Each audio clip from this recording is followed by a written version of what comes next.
All right, welcome back. Today we're going to talk about one of the quietest ways we get in our own way. It's this really subtle kind of self-sabotage that, honestly, most of the time we don't even notice we're doing it because it's disguised as something else.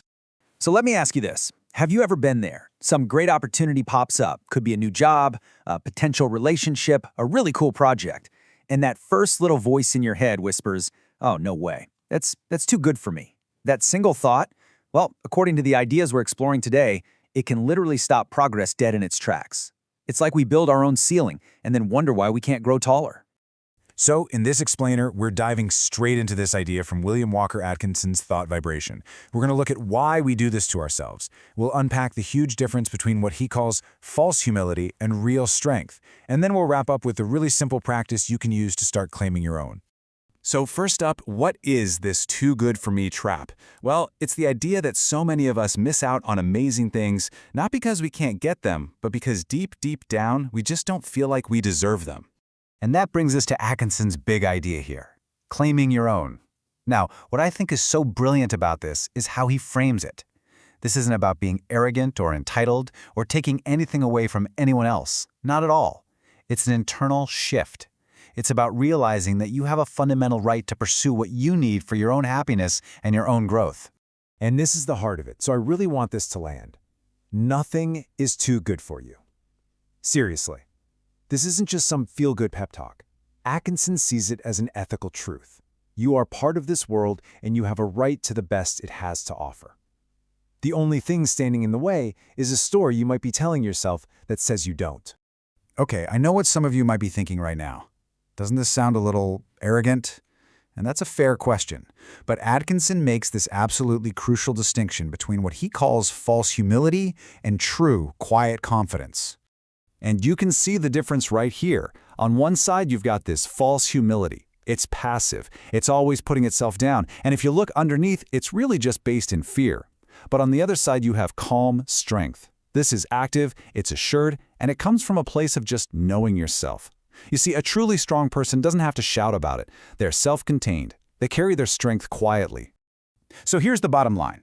That attitude we sometimes praise as humility, that whole, "Oh, shucks, me? I couldn't possibly" thing, is very often just fear in disguise. It's a fear of stepping up and claiming our own potential. It's like we hypnotize ourselves into playing small. So why is this feeling of being unworthy so incredibly powerful? Well, Atkinson had this insight that honestly sounds a lot like modern psychology. It's all about how our own minds can work against us. He talks about something he calls the law. But we don't have to think about this as some big, mystical, cosmic thing. Just think of it as a law of your own mind. The principle is simple. Whatever story you tell your mind over and over again, your mind eventually takes it as the truth. It believes you. To put that in today's language, your subconscious takes you at your word. That little voice in your head, the one that runs all day long, that's programming. And when it's constantly saying things like, "I'm not good enough," or "That's for other people, not me," your subconscious hears that, it accepts it as a command, and then it gets to work making your reality match that belief. And where does that lead? Well, it leads to a pretty unavoidable conclusion, a constant belief that you aren't worthy, this ongoing expectation of failure. It becomes a self-fulfilling prophecy. Your mind is just trying to be efficient. It's helping create the very outcome you told it to expect. Okay, so that's the theory, but what does this actually look like in real life? How does this mindset shift actually play out day to day? Let's get practical. Let's just look at 3 areas. At work, it's the difference between hoping someone notices you and actively raising your hand for that big project because you know you can handle it. In your relationships, it's being able to accept a compliment or a kind gesture without immediately thinking, "Okay, what do they want?" And with habits, and this one is a game changer, it's about shifting your identity. It's truly believing you are the person who exercises, not just hoping you become that person someday. And I just want to be really clear about this again. When you start to operate from this place, you are not making crazy demands of the world or other people. This is an internal job. You are simply and rightfully demanding access to your own potential that's just been sitting there, waiting. So to bring this all home, let's turn this from an idea into an action. I want to give you one simple, tiny practice you can start today to begin rewiring that mindset. Okay, here's how it works. Step 1, just identify one good thing you want. It could be anything, a feeling of peace, a new opportunity, more confidence. Step 2, sometime today, just quietly to yourself state, "This is for me. I claim it." Now, step 3 is the key. For just a second, try to actually feel that sense of calm ownership. Not needy, not desperate, just a quiet knowing. And finally, step 4, let it go. You've stated your intention. Now you can go about your day and trust the process. When you really boil it all down, this little practice is about one thing and one thing only. It's about giving yourself permission. It's deciding you're done waiting for someone or something on the outside to tell you it's okay for you to grow.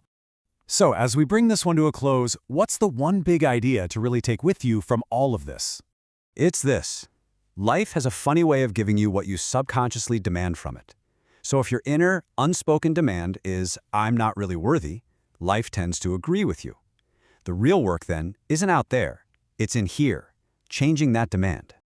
Your potential, all of it, is already yours. It's like an inheritance that's just been sitting in an account waiting for you. So the only real question is, what have you been telling yourself that's been stopping you from finally walking up and claiming it? Thanks so much for joining me for this one. If you want to continue exploring these ideas, the entire Thought Vibration playlist is right there for you.